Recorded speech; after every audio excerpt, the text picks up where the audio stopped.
नमस्कार, स्वागत आहे तुमचे आमच्या चॅनलमध्ये। आवाज महामुंबईचा, शोध बातमीचा, कौल मनाचा। चला तर मग आमचे चॅनल शेअर करा, लाईक करा आणि सबस्क्राइब करा। धन्यवाद। नमस्कार रसिक प्रेक्षक हो, आवाज महामुंबईचा काव्य सुगंध या उपक्रमामध्ये मी निवेदिका सौ श्रुती संतोष बोंद्रे आपणा सर्वांचं मनःपूर्वक स्वागत करते।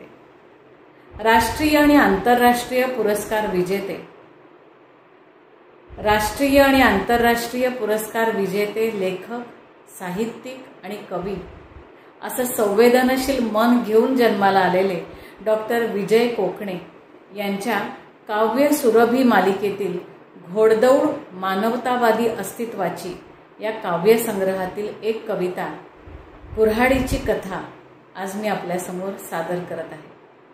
कवितेचं शीर्षक आहे कुऱ्हाडीची कथा।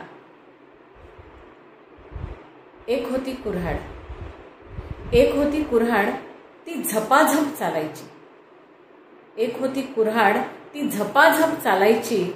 भले मोठे वृक्ष ती क्षणामध्ये पडायची, भले मोठे वृक्ष ती क्षणामध्ये पडायची। एक होती कुऱ्हाड, कोण आपलं कोण परक तिला कधी कळलंच नाही। कोण आपलं कोण परक तिला कधी कळलंच नाही। तिचा वापर करणाऱ्यांचं मन तिला कळलंच नाही। तिचा वापर करणाऱ्यांचं मन तिला कळलंच नाही।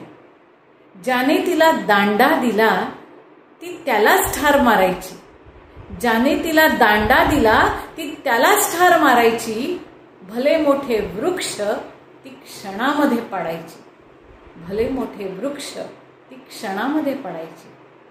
एक होती कुऱ्हाड, ज्याने तिला अस्तित्व दिलं त्याचाच तिने घात केला, ज्याने तिला अस्तित्व दिलं त्याचाच तिने घात केला। एवढा मोठा जंगली प्रदेश तिने भुईसपाट केला। अशी ही निर्दयी कुऱ्हाड सख्यांवरच वार करायची, अशी ही निर्दयी कुऱ्हाड सख्यांवरच वार करायची। भले मोठे वृक्ष ती क्षणामध्ये पाडायची। एक होती कुऱ्हाड। कवितेचा शेवट लक्षात घेण्यासारखा बरं। प्रचंड अशा जंगलामध्ये एकही झाड उरलं नाही, प्रचंड अशा जंगलामध्ये एकही झाड उरलं नाही। झाडच नसल्याने तिला अस्तित्वच उरलं नाही, झाडच नसल्याने तिला अस्तित्वच उरलं नाही। खड्डा खणणारा त्यातच पडतो, खड्डा खणणारा त्यातच पडतो, दुसऱ्याला मारणारा स्वतः सुद्धा मरतो।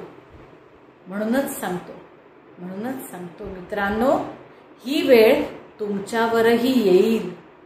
म्हणूनच सांगतो मित्रांनो, ही वेळ तुमच्यावरही येईल परतफेड करण्याची, ही वेळ तुमच्यावरही येईल परतफेड करण्याची। तेव्हा मात्र विसरू नका, तेव्हा मात्र विसरू नका कथा ह्या कुऱ्हाडीची, तेव्हा मात्र विसरू नका कथा ह्या कुऱ्हाडीची। एक होती कुऱ्हाड, एक होती कुऱ्हाड। धन्यवाद।